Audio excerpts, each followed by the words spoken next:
Ladies and gentlemen, welcome everybody. My name is James Thomas, and this is the Mile High Podcast Quarantine Edition. Again, with me, as always, is my co-host and my partner, Dave. Dave, how are you doing? I'm doing well, man. I'm glad to see you here. It's just us two today. It's going to be very intimate. I heard you're not feeling too well, so I hope you're feeling better. I am doing a little better than I was earlier, yes. So I was just really sore. I don't think it's corona. Because, like you and I were saying off air, I don't go anywhere, so I don't know how I would contract it. Part of it is my back was really, really sore and it was giving me problems sleeping. So maybe it's just that I'm old, you know. I'm older than you. Yeah, I know, but you forget, those things that you recover from really easily when you're a kid, you don't recover from as much as when you're older. Like, it kind of felt all week like I had just gone to the gym. Those times when you go to the gym and you push yourself to, like, do more than you should, and the next day you can't lift your arms. That's basically how my arms felt all the time, and I learned years ago not to push myself at the gym. So that's kind of my motto in life. Don't push yourself in the gym. It's a good motto because that shit hurts, man. You may be able to hang out in the beginning, but it eventually comes back to you. It just does not work as well. Yeah. But yeah, man, it's us. We decided to do a much smaller show. We like the quarantine way, and we thought maybe a conversation back and forth would be pretty interesting to give you more detail on who we are and what we do. Yeah, I enjoy having the different rotating guests. I've been enjoying the ability through Zoom to have different guests and to have more frequent shows. But sometimes you just get the best stuff when it's just two people, especially two people who've known each other for so long. I just did a Facebook Live video to introduce the show right before here. And I was saying, like, we've known each other for 38 years. And even after 38 years that we've known each other, we can still tell stories that we've never heard before, of experiences that we have no idea, like we've never heard before. Right. So, yeah. That's the good thing. There's that thing where you take a sequence of experiences and you, like, grow out from there. And people, what people don't understand is, like, friendships are weird because I have friends who live all over the country, and your friends you don't talk to necessarily for, like, years, but then you just show back up. I've left this state lots of times, and I've always shown back up. Whenever I move back to Florida, which I will eventually in my life, I will show back up, and those friends I had in Florida will be my friends again. They will be there waiting, and, like, nothing changed because that's what friends do. So really off topic, when I was in Florida, right before the whole virus shut down the world, all of my Uber drivers were like white dudes that are about 60 years old that moved down to Florida to retire. I can definitely foresee your future, James. I think I saw you as a Lyft driver, 60 years old, man, living in Florida. Oh yeah. If I could own my own if I could have property here and in Florida and then drive for Lyft and then have my Disney and Universal annual pass, I'm a pretty happy dude at that point, Very simple. It is one of those things. I'll tell you what, working at has a double-edged sword to it because it's the favorite thing I've ever done. But I also don't see myself as somebody who could have lived there and worked there my entire life. I would go my entire life as a annual pass holder. Basically, what they say as cast members is cast members hope to live long enough to become annual pass holders, which basically means we quit working there and we just buy our tickets and keep going there because we love that. Yeah, one of the reasons why I even came up with this kind of intimate show, James, was because you do have a fascinating story in your background. I have stories, maybe not nearly as adventurous as yours, but you and I have stories that we've accrued over our 41 years of life. Right. And you picking up your life and moving down to Florida is certainly very interesting and worthwhile, so much so that you and I are developing a sitcom around it. But I just think that it's sometimes just fun just to tell stories, and you have a super interesting story. So eventually, I think your tale of when you and DW moved down to Florida is definitely a story that needs to be kind of put out there because it's a very interesting story. Yeah, I've always tried. So I've always kind of lived with the concept of I'm just going to take the adventure as it comes to me. You know, I tried the college thing. I wasn't great at a bunch of different colleges, and part of that sent me down the cycle that it was. I realized if I was not going to play out in the college world, then I was just going to try everything I could. And I wanted to live on every coast. I've lived on every coast, you know. Um, and there's something to be said. Part of the reason I like doing this show, and the part of the reason that I like reaching out to a broad group of people, is because there is a broad group of people out there. People are different by region, state, even cities. You know, you live in different cities and you run into different kind of things. And so, having lived as far as I have in as many places, I ran into such a wide variety of people, but something connected them. You know, and with if they hung out with me, it was usually weed. Yes, exactly, exactly, Dave. Um, so yeah, that's the good thing about doing the show. And that's why we like the idea of people coming on, and we think we thought it was a good place to talk from because, quite frankly, this is what we like to do. Yeah, and it's something that we've liked to do for since we're 16 years old. So, I don't like a lot of stuff that I used to do when I was in high school, but smoking weed is definitely something that's carried throughout my entire life. Oh yeah, yeah. There have definitely been places like. So here's I'll tell you this about weed. One of the weird things that you run into when you leave the place that you grew up in your high school arena is that you've established dealers, or at least every other pothead, uh, for years. These are people you've dealt with for years. When you move to another state, you have got to find a whole new set of dealers. Even if you find people who smoke weed, you then have to find out where they get their weed from, and if you could get some of that weed too. At least back in the late '90s, early 2000s. Now a lot of states have.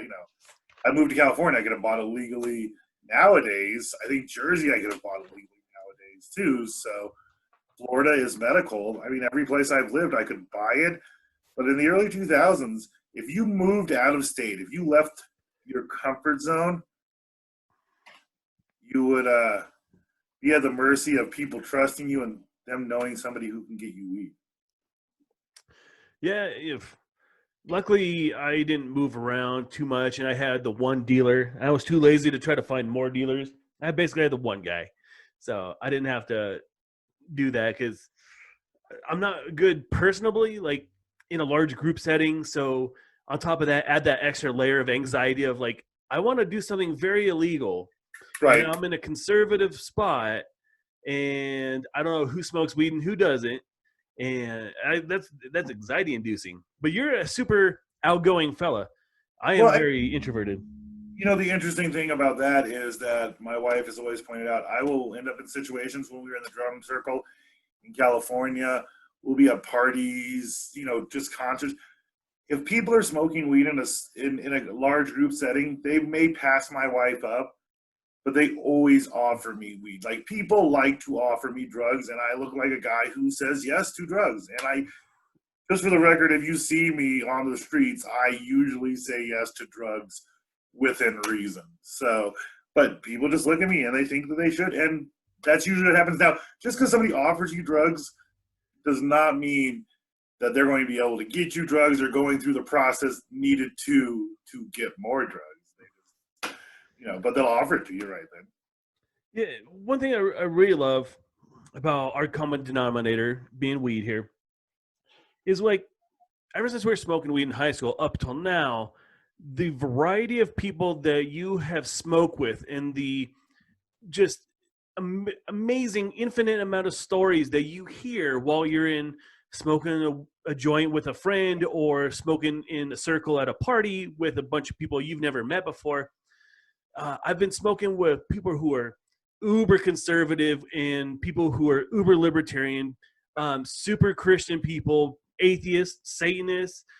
I mean, like we smoke weed with just an enormous amount of people with such an eclectic background, but everything is boils down to everybody shares that common thread of their love of smoking weed and getting high with somebody.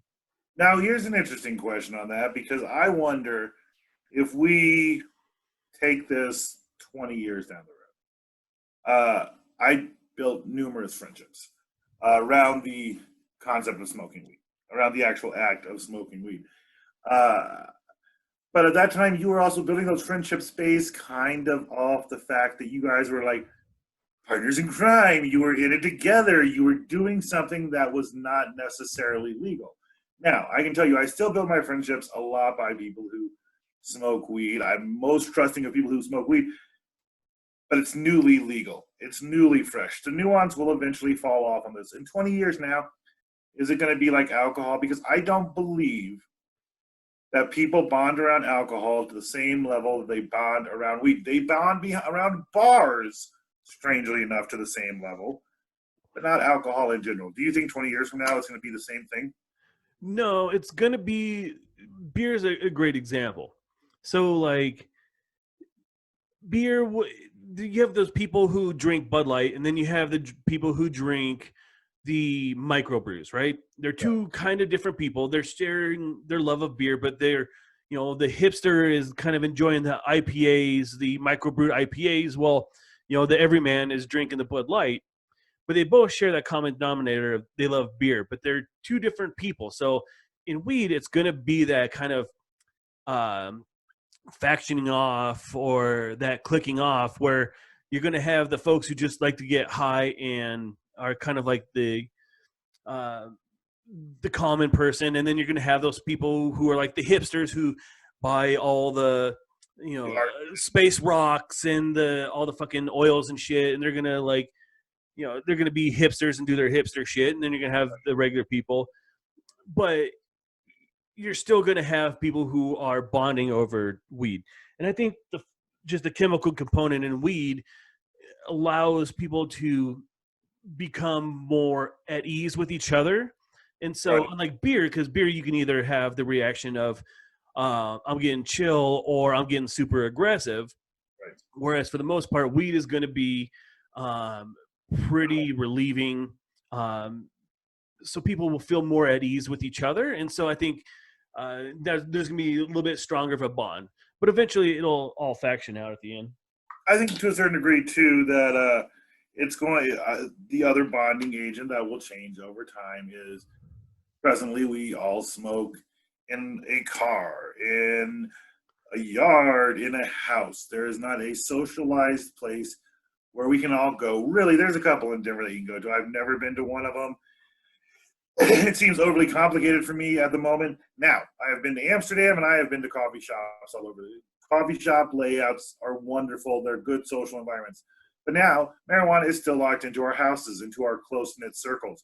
We don't really smoke next to a stranger unless we're in a concert or, when we go down to parades and shit, where we do festivals and stuff. So I think once you have a socialized location, that'll be a little different too. Yeah, I like I said, I'm very much introverted, so I love being able to smoke weed in my house.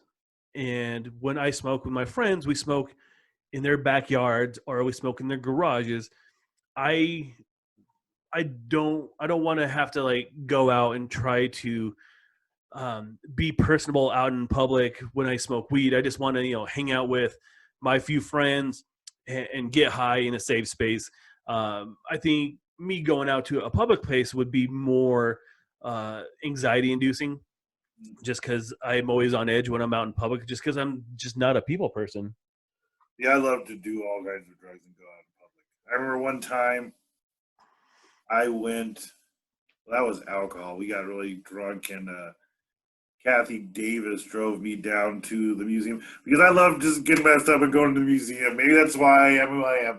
But, I can give me some shrooms, give me drug, give me high, send me to the Museum of Natural History. I am having a good time. And I've done that in every state I've lived in. I've gone to museums and libraries. So maybe that's what cut me out of trouble is that, like, my initial thing is to go to a place of education.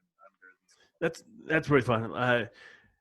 When I used to get high as a kid, I wouldn't really go anywhere. I'd go for long walks, and I love one going on a walk when you're high, but two one of the most fun things that I really love is getting high when I'm up in the mountains and just kind of like walking around.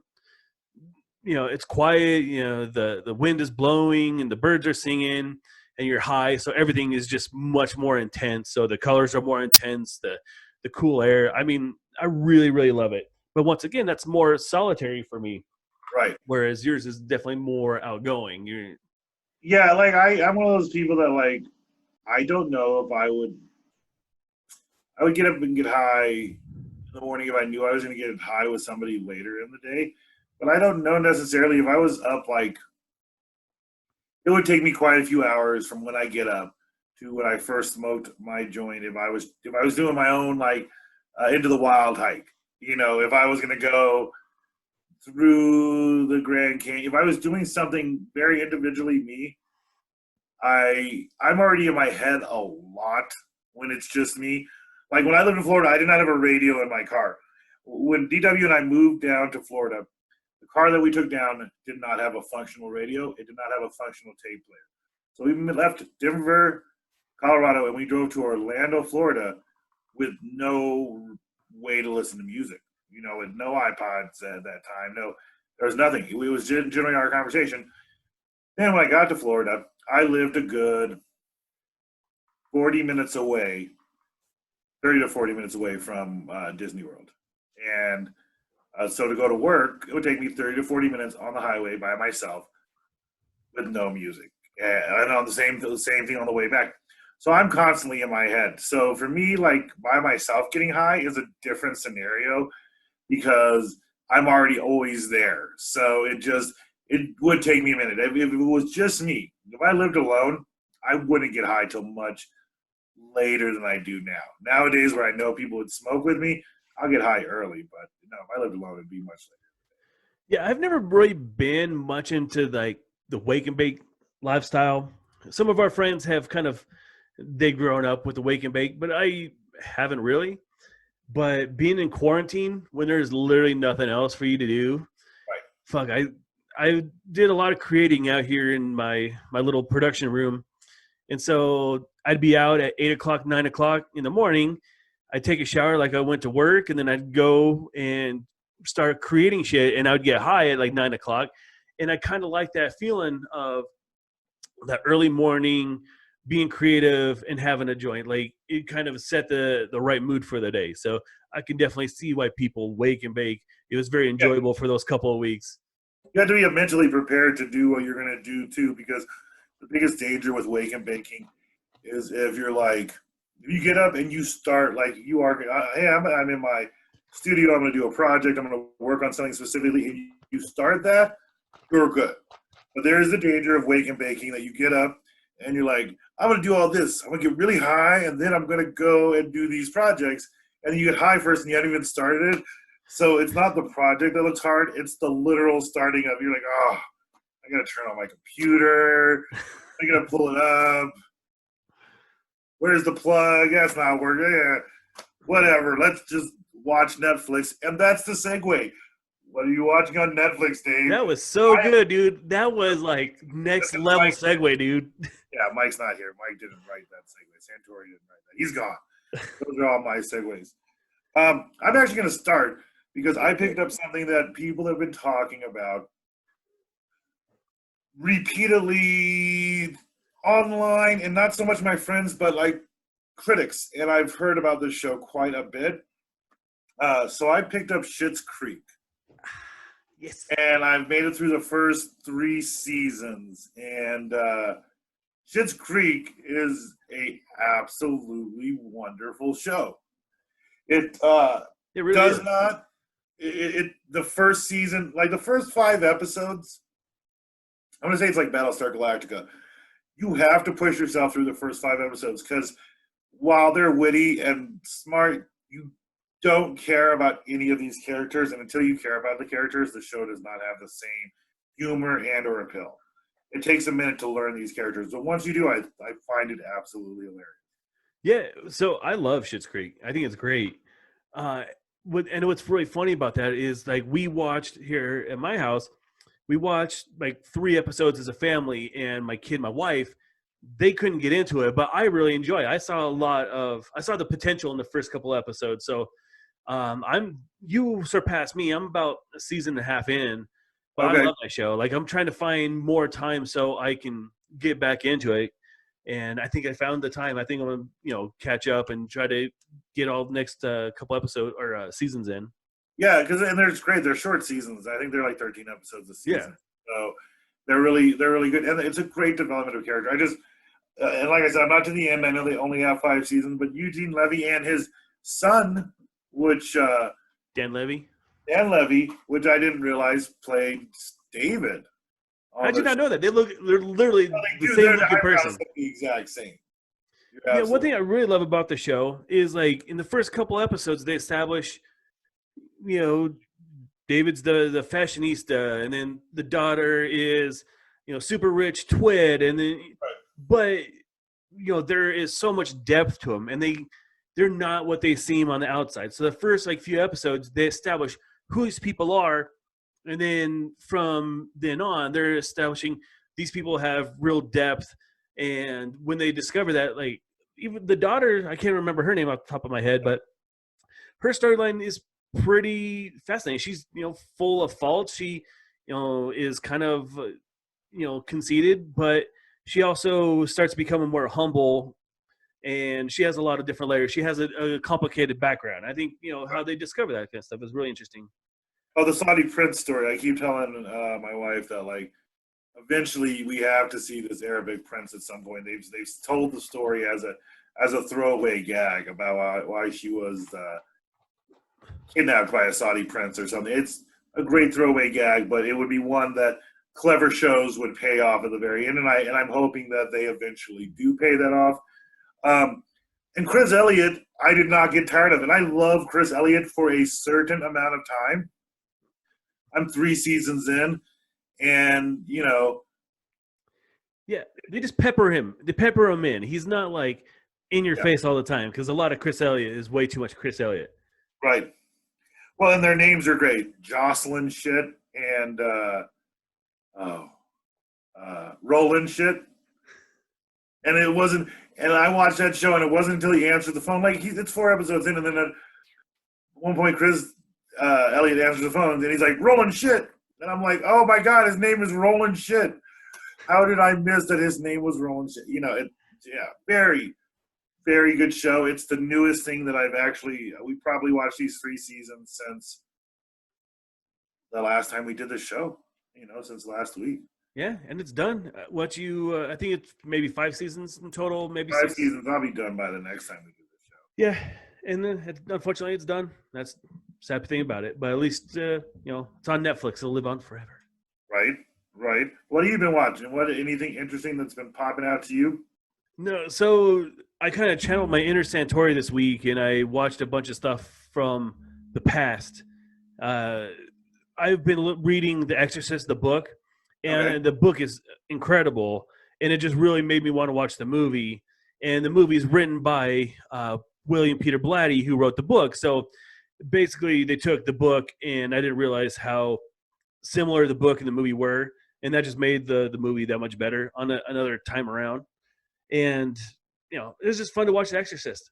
I love horror movies, and that's like the top horror movie. So just getting to go back and watch the extended version, the almost 3-hour long one with all the creepy shit in it. So that was fun. Watch The Exorcist. A lot of Brooklyn Nine-Nine. That's our family show right now, is Brooklyn Nine-Nine. That's a great one. And then Rick and Morty started on Sunday, so caught that. Top Chef is great as well. Yeah. I have not caught up on Top Chef. You know what the weird thing is? Here's my problem with Top Chef is I've watched peppered seasons of Top Chef. I like there's some great seasons. I like Richard Blais. I've always liked Richard Blais seasons. Whenever Blais is in there, I'm usually a fan. I know 2/3, maybe 3/4, between 2/3 and 3/4 of the chefs on this season. I don't know. California never pulls me.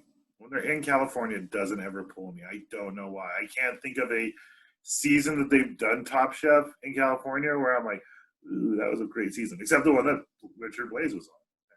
Yeah, well, this season's really good. I like the all-star aspect in it. and the the favorite chef I've ever had on that show was Kevin Gillespie, and so he's back on and he's killing it this season. And What him do and you I think of look Last Chance exactly Kitchen? the same. Say What do again? you think of Last Chance Kitchen? What do you think of? A lot of reality shows are doing that because Survivor's doing this thing that you get voted off and you have to wait to get back in like twice, which is very Top Chef. I think they were one of the early people to do it. Are you a fan of the idea of Last Chance Kitchen? Oh, definitely. These chefs are so good that they have one bad day, and then they get to fight for it to come back. Everybody has a bad day.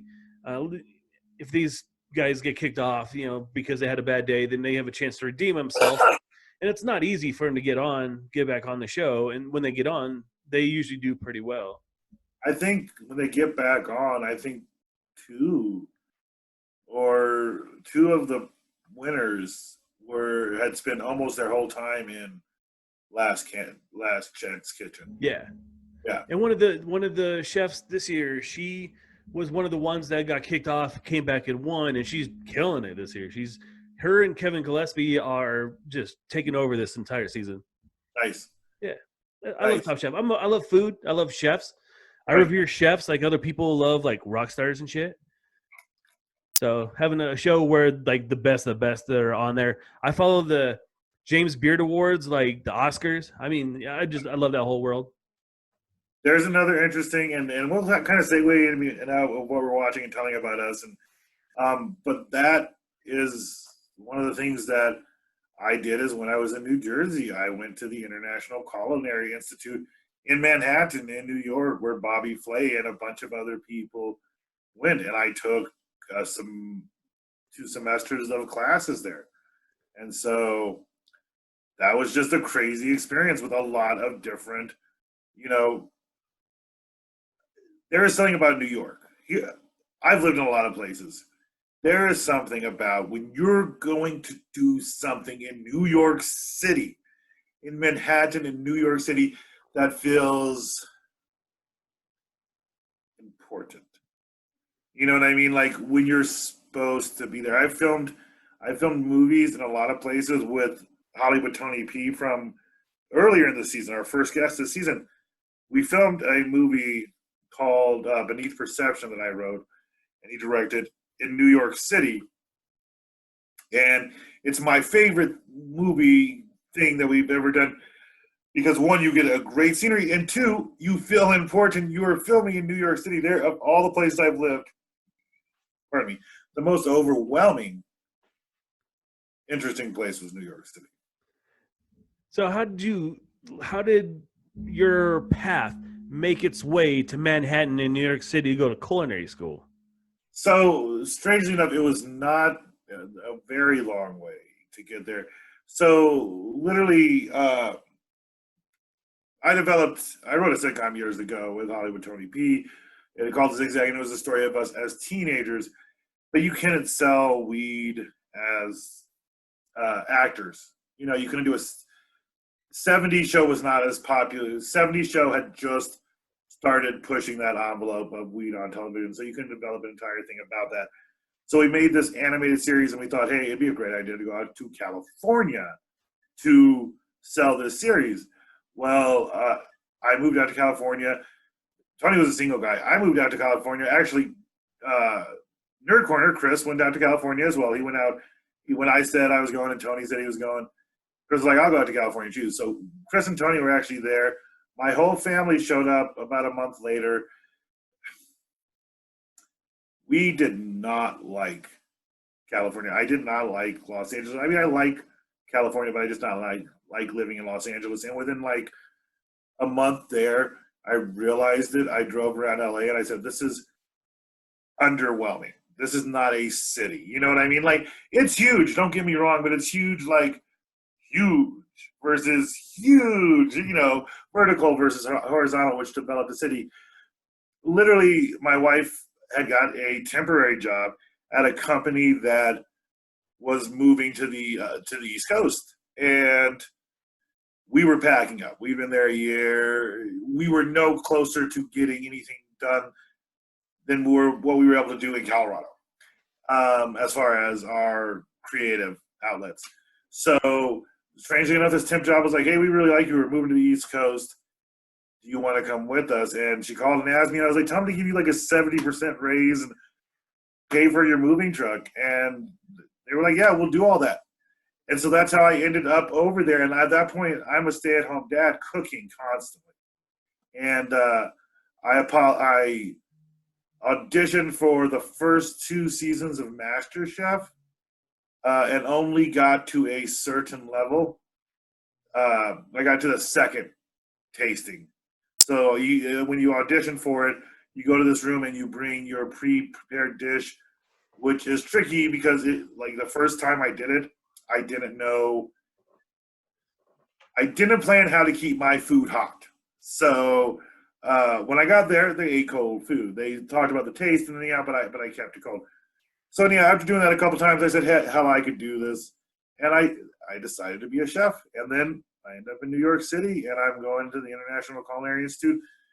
And then yeah, it was just crazy because I wanted to do it, and that was what it came down to. Everything I've ever done is because I wanted to do it. You know, I'm pure Ed. You have one thing I admire about you that I kind of wish I had in myself is sense of adventure. And you go on adventures, and I played it very safe growing up. I never really kind of took that leap of faith up until recently when I went to California a couple of years ago to try to sell a script that I wrote that ended up turning into the books that I published that I'm writing right now. That's like the first time in my life I actually like really took a risk. And one thing I admire about you is like you have a sense of adventure and you take risks, and you probably have a great wealth of stories and life experiences that I missed out on because I didn't go to college out of state or even away from home. I lived at my house during college, and I didn't really take risks or go anywhere. That's one thing that I kind of wish I had done, but I'm kind of there now. I'm getting there now. I'll give you, but see, there's the other end of this. And the funny thing is, I find DW is the balance between you and I on this. But you had direction. You always have. You knew what you were going to do. You knew how you wanted to get it done. And whether or not you deviated from your original goal of what you were going to do, you followed every checkpoint that you needed to do to get to that point. And then when you finally did decide to take a risk, your risk paid off much higher than any of the risk I have in as far as creative. The books, man, I'm super impressed by the books. You went out, you met Kevin Smith, you wrote the books. Part of the reason when you asked me to do this show and you started talking about doing this show, nice, is because I knew that you would do it. You know what I mean? You showed that when you focused on something, you were going to get it done and you were going to do it. And I don't always have the direction. I start lots of things that kind of fall off. I have 1,000 different scripts that are 2/3 of the way done. I literally was going through a box of old stuff the other day, and I have scripts from I wrote in 8th grade, like called The Great Disney Rescue. It's a freaking great story. It's like a Roger Rabbit and everybody's locked in Disney World, and I won't go into details. Nature Boys, which is another stories I've written. Stories, I have characters that I've carried with me, Dave, for 20, 30 years. And I've never successfully got them down on paper to share with other people in the way that you have. And that's crazy. The Race to Space is literally an idea that I've had in my head for 10 years. Right. And as most great ideas. Yeah, oh, absolutely. What am I trying to say here? So when I was coming up with the Race to Space, like I knew I had some sort of a little bit of talent in writing, but I was like you, like I would start a million different things, but I would never finish it. But the Race to Space was something that just kept nagging at me. And to mention Kevin Smith, it wasn't until I listened to a lot of these Kevin Smith podcasts that he does, he's like, you need to tell your story. If you have a story, you need to tell it because nobody else is going to tell your story. And that was super inspiring. And then I got my hands on Stephen King's book called In Writing, which is half Stephen King biography and half Stephen King textbook on how to be a writer.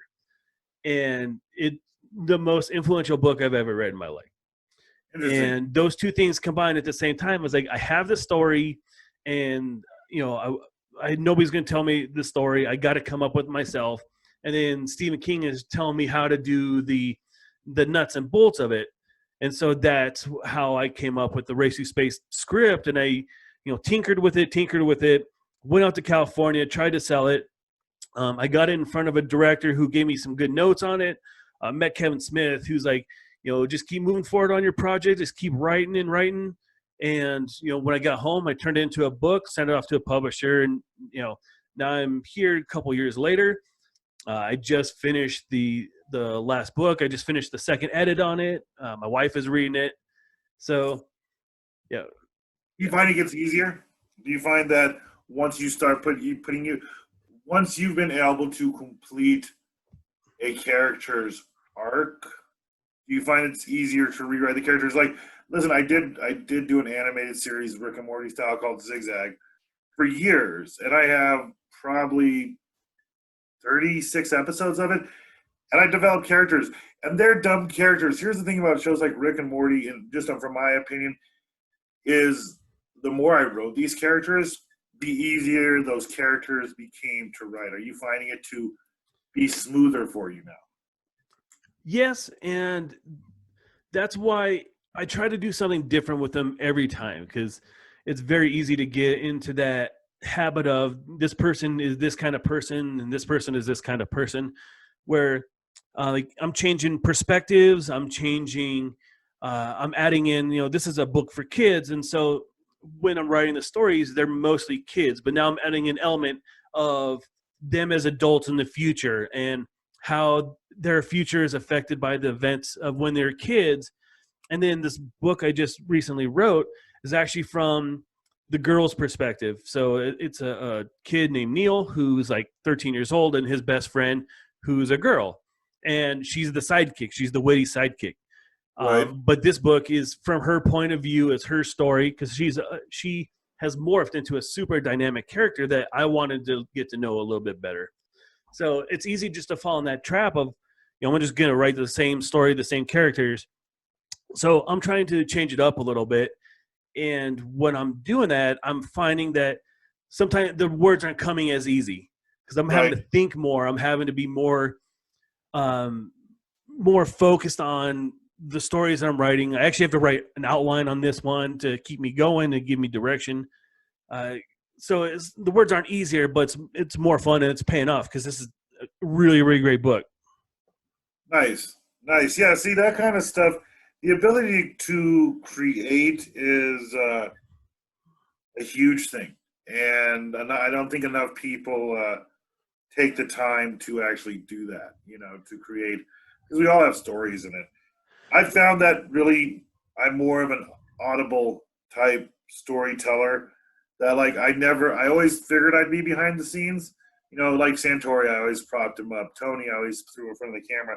I just wrote the jokes and just did the behind the scenes stuff. But the more I work with it, the more I do this, I realize that those stories that are in my head, or those things that I always like, hey, I should write this down. I'm clearly never going to write down, but if you turn a camera on me or a microphone in front of me, I'm just going to say them. So maybe that's what I need to be doing. And it took me a long time to figure out that, and this is probably where my place should be, is in front of the camera, versus for a long time the attempt to be behind the camera.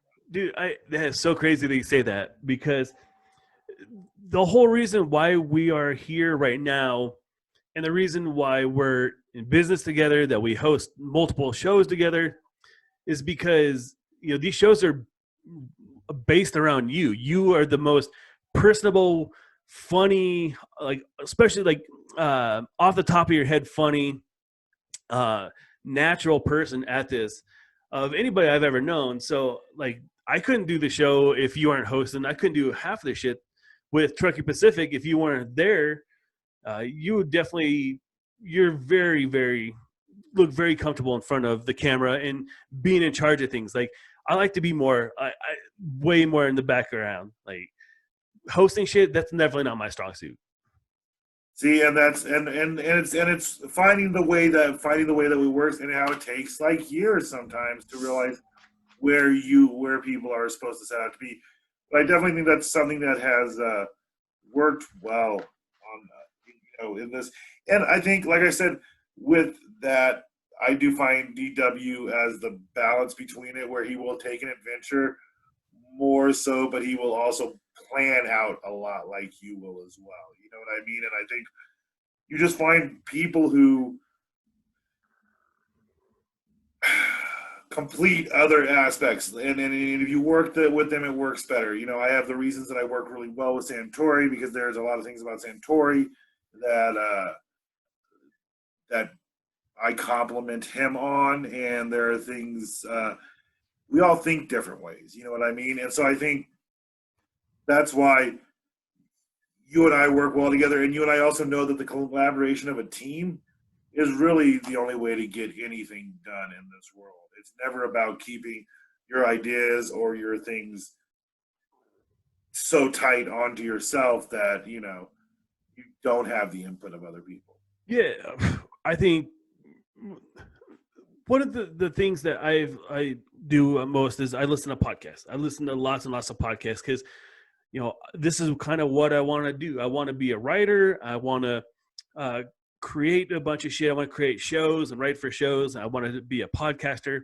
And so the only way to get better is to practice it like we do, and also listen to it and like really break it down. So I listen to a lot of different podcasts.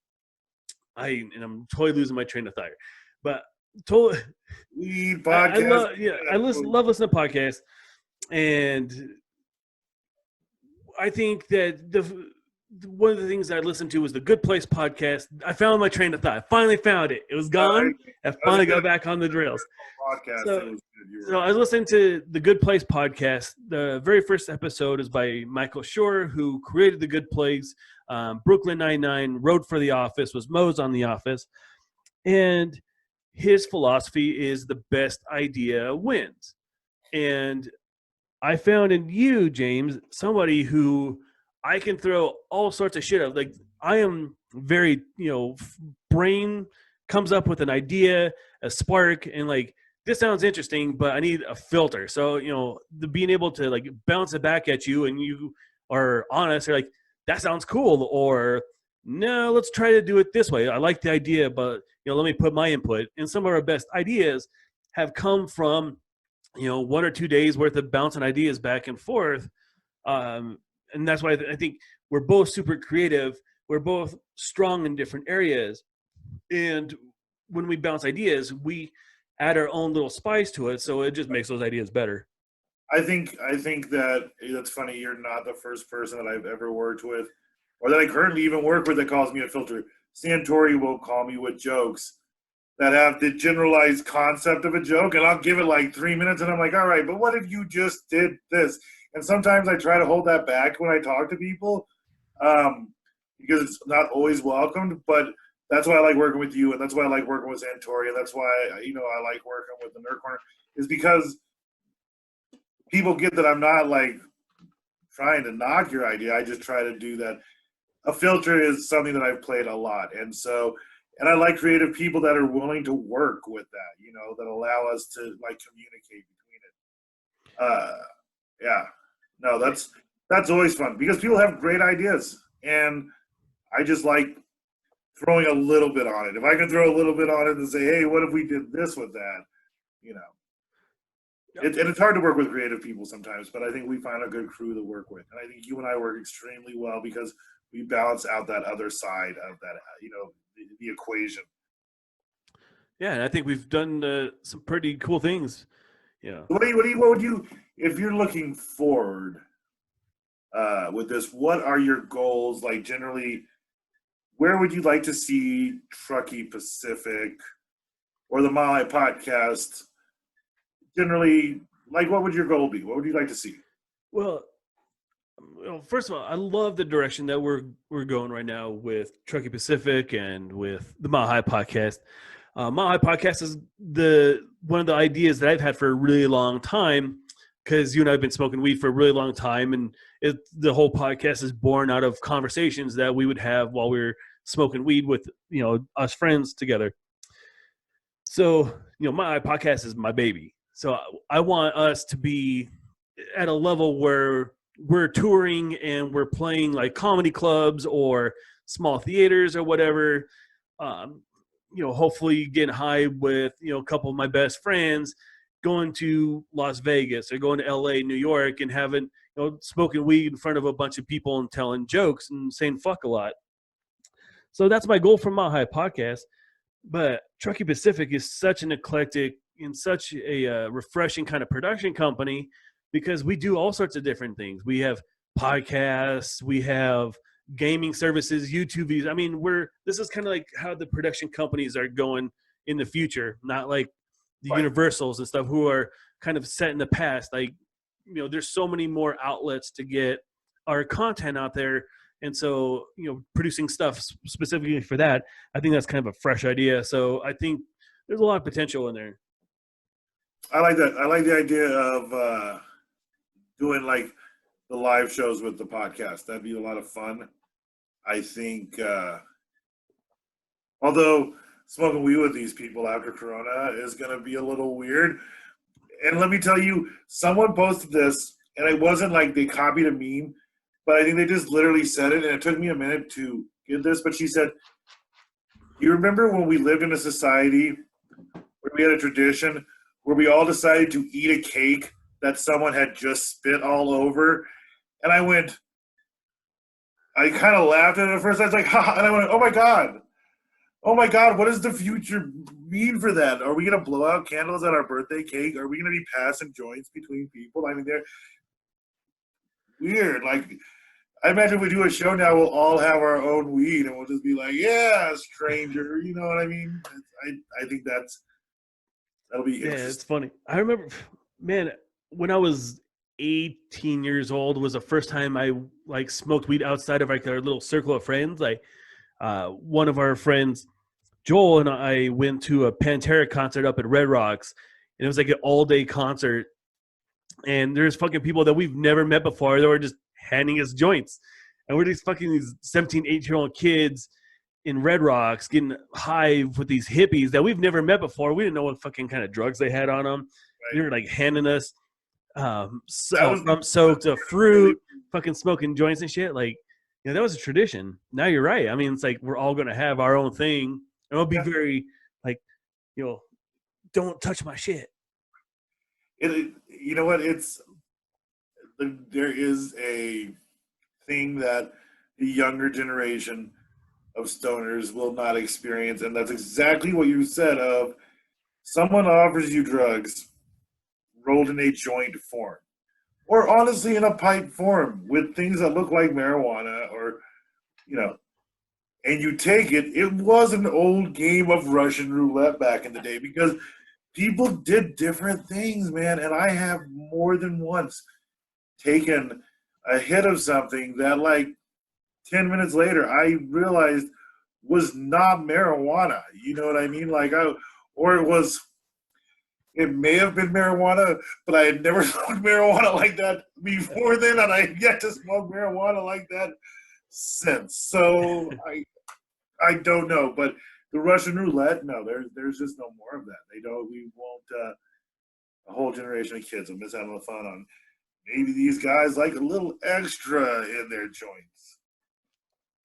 So, do you like the oils and the hash and the little additives, or are you just a straight up flower kind of guy? No, I like flowers. I like flower.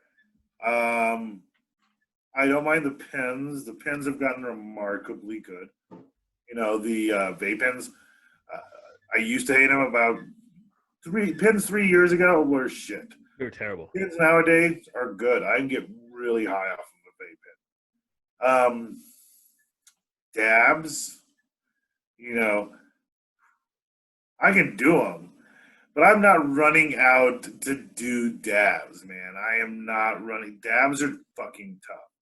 And so I don't hate them, but like I I will almost never, unless it's for this show, and we're all going to do dabs. We're going to do a bunch of dabs and then come out and try it. Unless it's for this show, I will never own the kit that I need to do dabs with. But I have hung out with lots of people who've had those kits. Dabs are tough, man. I like them, but I'll never do them on my own. I will never have that kit. Yeah, I have not done a dab, and I'm just a straight up flower guy. Never done a Never, dab? never done a dab. I Oh, don't. My circle of people are very, very small. So if my little circle of people is not doing a dab, I think Dave does a dab. That is absolutely going to happen because, see, now I have to buy the kit. I literally a minute ago said I was not going to ever own that kit. But to make you do a dab, I will buy a kit. A dab is like the craziest.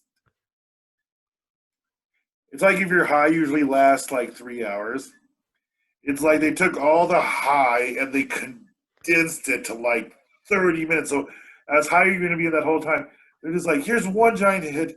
You're going to be super crazy high for 30 minutes, and then you're going to get really tired. That's what I get from a dab. I was in California with my wife, and we went over to some family that we have out there, and one of the boyfriends of girlfriends of their kids made his own wax. Made their own dabs. And he's like, oh, you got to try these dabs. And we're like, okay, we're here for dinner, but then we'd like you to take us back to Disneyland because we fucking love Disneyland. We're adults and we love it. And they all thought that was weird because they live close enough to Disneyland to pick us up. They're like, why would you want to go to Disneyland? Don't you want to go to Knott's Berry? I'm like, I just take back to Disneyland. They're like, you've been there for like 8 hours. I'm like, yeah, it's open for another 6. Anyhow, took these dabs and like, and maybe I'll share in the comments underneath here. But we went from like, you can see in our pictures from like, hey, we're like happy Disney people to like this, like how I look right now. Like, and we were just crazy, stupid high. Dabs get you crazy, stupid high. That's all I can say about dabs. So I'm a classic flower person because I enjoy it the best. But I've tried all the different kinds of way to do it. Edibles aren't bad, you know. no, I'm not. I'm a flower guy. I react poorly with edibles. They make you sleepy. Well, yes, and that's a different high. Like when I smoke sativa, I get creative and energetic and chatty. When I'm on an edible, regardless of what it came from or whatnot, yeah, I get real fucking high real quick, and then I shut down. I'm quiet, and I don't want any kind of like extrasensory stuff coming at me. I want to be quiet. I want to be Right. just kind of in my brain. Plus, Yeah. I got so high off of an edible once because I was sick, and I was taking medicine, and the edible reacted poorly with my medicine, and it sent me to the hospital. It was stupid. It was embarrassing. The Wow. fucking nurse was talking shit that I went to the hospital because I got too fucking high. But I researched it afterwards. It's like, yeah, the medicine that I was taking does react to THC, and I ate an edible, and I ate too much of an edible, and it fucked me up. I will be honest. I had a friend once try to get me to take him to the hospital because he was too high, and I told him, "Fuck no, I will not do that. Chill the fuck out on my couch and shut up." And it took me like 3 hours to convince him that he didn't have to go. But he was just super high. He just did not. He couldn't. He just couldn't. And I don't know. And it wasn't like he wasn't a regular smoker, but sometimes people get it. You know, I every once in a while, and it's been quite some time since it's happened. Uh, but that's partially because I'm in my same space over and over and over. But there is those times where I find myself in a situation, especially because I go out. You say you stay in, and so this is a little different. Usually I go out, I'm high, I'm like, boom, I'm still doing my shit, But there are those times where I get super high, I walk into a situation, and then I survey the room, and I'm like, fuck, what have I gotten myself into? And then there's not, and it's weird, and I know that I'm awkward being quiet, and it's just like people are looking at me, and I'm like goofy laughing, and and I'm still the Funeral. same person, but everything's on like a delay, like it's 1968, and we're talking to astronauts on the moon, where everything's just a delay. They say something, and I say something extremely witty, but like 3 minutes later, I was like, "Yeah, but cats do this," and they're like, "What?" I was like, "No, you remember earlier when we were talking about cats?" Yeah, so there are definitely those fear times. Yeah. The only time I like to be high in public is at a movie or at a concert, because both of Oh, those you oh, don't talk too much, and it's loud, and you don't have to chat really with anybody, and you just can experience what's going on in front of you, whether it's the movie. Especially love watching horror movies when I'm high, and then like being at concerts. I think it makes the concert a little bit better, a little bit brighter, music a little bit sharper. I go to a lot of places when I'm high. I go to the casinos when I'm high. I'm like, I'll get to the casinos because I'm not gonna drive in those mountains like just getting high, but I'll get up there because I know I'm gonna be up there for a couple hours, and I'll just get really blazed in the car real quick, and I'll be like, "Let's go!" And then I'll just run around the casinos, and bells and ringing things go off. Yeah, for the most part, if it's not a job thing and it's not a family thing and it's not, I'm gonna go out. If I'm going out to an event, I'm pretty high at that, like 90% of the time. Maybe Yeah. at a party where I don't know people, but maybe there's a 50-50 chance. When was the last time you were at a party that you didn't know somebody? You like know everybody. Last time, yeah, even when I don't know anybody, I always know one person. And people are like, "How do you know that person?" I'm like, "I don't know." So, um, yeah, yeah, it's weird. It's definitely a weird thing to get in those environments and just be high. Like, are you a camper? Do you camp? No, I used to go hunting when I was young, and I went with my cousins. I would camp there and go hunting for a few days, and then I I got married and had a job and a family, and then I didn't want to devote my weekends to camping and going hunting. I wanted to sit on my ass. There is definitely a point. I camped a lot, and You were a you, scout. You were a yeah, Boy Scout. I was a Boy Scout. Well, even when my kids were younger, we camped a lot, and when my parents were out traveling, we camped a lot. Uh, but the effort to do it nowadays really, I'm like, oh, I don't want to set up a tent. You're right, it's the inconvenience. You know what I mean? I know it's just like it takes a lot, and plus, I'll get high when I'm camping, but in my mind, camping is a drinking activity. I don't know what it is about it. It's not a weed activity. That's a drinking. Baseball games, football games, sports, weed activity. And I've smoked everywhere in my eyes, or not in Coors Field. I've smoked an abundance of places in Coors Field. As have I. I I You spent remember that many. ledge? Say That again. beach, The ledge. yeah, the ledge. Yeah, I remember over where the shuttle bus would pick us up at night. There was that big corner where it Yeah, was like in shadow. That's where we would go. yeah. Fucking Coors There's a Field was ledge right still. underneath. There was a ledge right under the rock pile, and then we would go sit out there sometimes, which I always thought was the most ominous place to be because you couldn't really see from the rock pile, but anybody walking beneath could see you were literally sitting on a ledge that you weren't supposed to be on, which also drew to the fact that you were smoking weed at that point because what the fuck are they doing on that ledge? Oh, it looks like they're smoking weed. See, I was more of a drinker on the job, and then more of a smoker after the job. I generally smoke at a lot of my jobs. One time I was working at a Pizza Hut at I Live in Buckley with Doug, the manager, and Little John.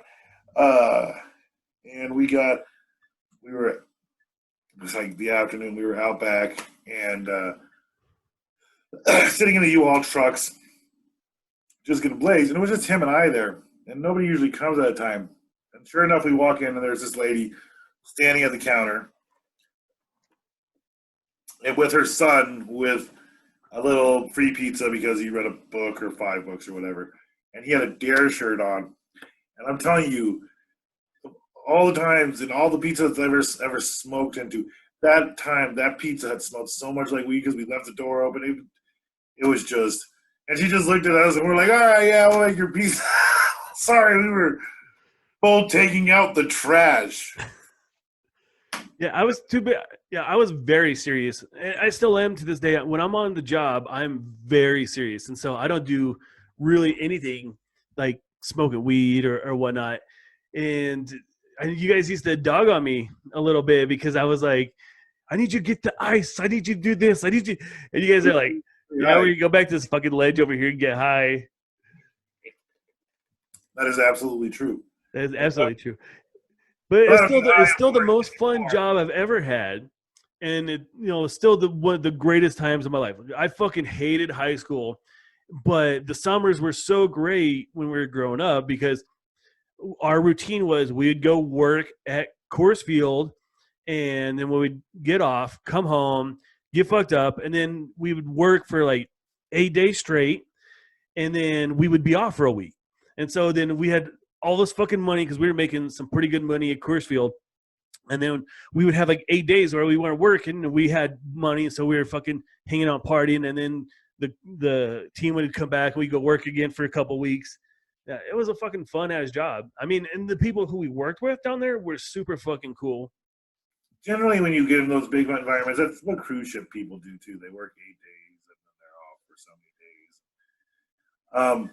But yeah, generally people in those environments are either cool or depressed. I tried to work one day. Here's a weird story. I tried, and a lot of them are cool, but there are some people who are just depressed who've been doing it for a very long time. But any kind of food places that you run into, you always get that old person. I know people who love their job in customer service for years. But you always get that one that like you wonder like how. Why did you get a job in customer service 45 years ago, man? Because you clearly hate people, I applied for a job at the Pepsi Center. And I was with Tony. And just because this story should be collaborated, if you ever run into Tony, he will collaborate it. We were in the interview center. And this is a pre-COVID story, so it's kind of a horror story. The whole type. So I'm just looking around, and when they would take applications, even at Coors Field, it was a big group of people. They all just sat in a room, and they'd go one at a time. And I'm looking over, and there's this girl, and she's looking like right at this wall, like this. And I'm like, I wonder what that girl's doing. And then I could see her kind of go like this. And I went, oh shit, Tony, come here. He's like, what? And I'm like, just watch this girl for like a minute. She's going to lick that wall. We just kind of stood there and watched. And I shit you not, viewers and Dave. She kind of looked to the left and looked to the right, and she went. And I'm like, oh my God. Why would she lick that wall? And like nowadays, it's like the worst possible. It was the worst possible thing before COVID. But the creepy part is I could look at her, and there was just something about the way she looked at that wall. Like, I don't know, man. You could see things in people's eyes, and she had that look at the wall. I don't know why I thought it meant that she was going to lick it, but it was almost like seductive. She was looking at that wall, and she had to do. Just touching it wasn't enough. That's what I could tell. Just touching the wall was not enough for her. Whatever they're dealing with, she had to go one step over touching the wall. She had to feel slightly more intimate with that wall. True story. Yeah, and she is a CEO of a Fortune 500 company now. So it doesn't matter where you came from. It's what your final destination is in life. Exactly. I've had some weird fucking people, dude, at Coors Field. I mean, when you're 16 and 19, 18 years old, you're pretty naive to the world. And so this is my first exposure to the real life and fucking working with ex-cons, gang members, priests. I mean, like, I work with all sorts of weird people. I worked with this dude named Chief who Joel and I worked with for about 6 months until some gang member beat his ass in the middle of our kitchen when we were at work, and we had to go testify against him. But he was just this old, like 60-some-year-old dude that grew up in poverty, lived in poverty his whole life, and he had all these like fucking horror stories of growing up. And we're like 17 years old listening to this dude talking stories, man. It was kind of eye-opening to the ways of the world. Right. You definitely learn. Always travel where like mass-produced food, people who serve mass-produced food, like Airmark. If people work from Airmark, follow them home. I guarantee you there is an interesting story at the other end. They serve food, and they're in between the ages of 35 and about 55. Be friends with that person. Go to their house, because there's an interesting other end of that story. There's another end of that story. Yeah, a lot of interesting personalities in that world. It's fun, though. It was still one of the greatest times of my life. Yeah, it was a good time. Well, Dave, I think this was good. I think we got to introduce ourselves a little bit more to our audiences who didn't know us. I think we had a good conversation, as we always do when it's one-on-one. As far as plugs, my big plug is we're going to do James of the Giant Country with Dave's interview. Nancy's show is going to be recorded, I'm hoping, tomorrow. And that's my big plug. Dave, what do you got? I got the Race to Space Read Along podcast. I finished recording that episode today, and I'll be dropping it. Tweaking a couple things here to try to make it a little bit better, and so that'll be up today. Other than that, I'm writing a story right now, a COVID-related horror story, and that's my plug. So it should be coming out. Oh, my novella, my Christmas story, my horror novella called The Christmas Roast, just dropped on Audible. So if you're looking for a real fun horror story, I know it's kind of out of season, being that it's a Christmas story, but it's fun nevertheless. The dude who narrated it, his name is Trevor Wilson, and he's really fucking good reading the story. So use your Audible credit. It's a really fucking cool story. Nice. The Christmas Roast. And then, of course, we would be amiss if we didn't put a shout out to the Nerd Corner. Check him out. He's still doing a bunch of stuff in the VR. Go check out Santori. Listen to Santori Unplugged on the World Generated Wrestling. The World Wrestling Federation podcast. Listen to Santori. Go to his page. He'll give you a link to the World Championship Wrestling podcast. The Wolfpack? Is the World Championship Wrestling? It was the Wolfpack, right? It is definitely one of those things. Look up Santori. It's really funny. You want to get a hold of us, you can get it on Facebook at Mile High Potcast and Truckee Pacific. If you want on Instagram, we are at Mile High Potcast. And our email is milehighpodcast@gmail.com. And Truckee Pacific Productions, the full word, @gmail.com.